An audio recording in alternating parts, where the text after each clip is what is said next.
We're all here to learn, right? That's typically how learning works, isn't it? So how many of you are educators again? No. So if you're like me, when you first saw this, I was really scared for our country. We were going into the elections. Oh my goodness, these people are voting. But I started thinking, so I approached things as a scientist.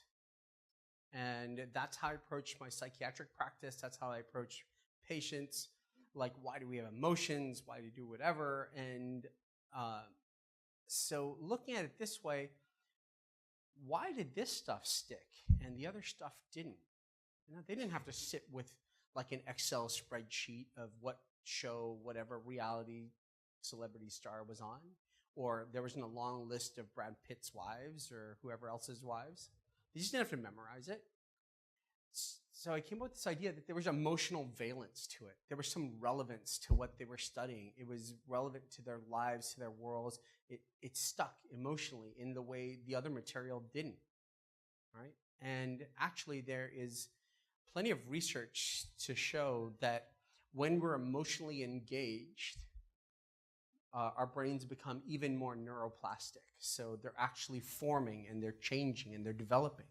So now go back a few minutes and I'm gonna pose to you, why did I have you go through what I had you go through? Move and introduce yourselves and kind of get charged up. There you go, right. I wanted to get your emotions engaged. I wanted to get you physically active and also emotionally engaged so you can learn. Thank you.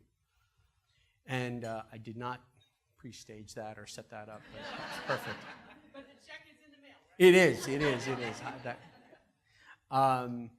So that's it. When people are emotionally engaged, they learn better. So if you're trying to teach someone, getting them emotionally engaged in the material, feeling that relevance for what you're teaching is super, super important. So let's go back and look at why we learn. So this is our brain. It's 3 pounds.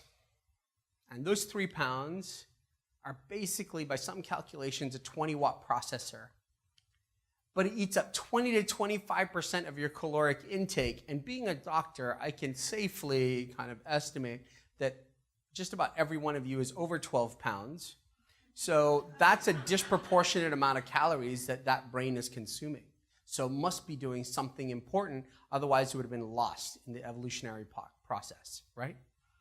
So if you believe this guy, like I do, he's a neuroscientist and a professor of engineering at Oxford, and Daniel Wolpert, he says you have a brain because you move. So these rocks don't move. They don't have a brain. Living things that don't move don't have a brain. This rock moves, has a brain.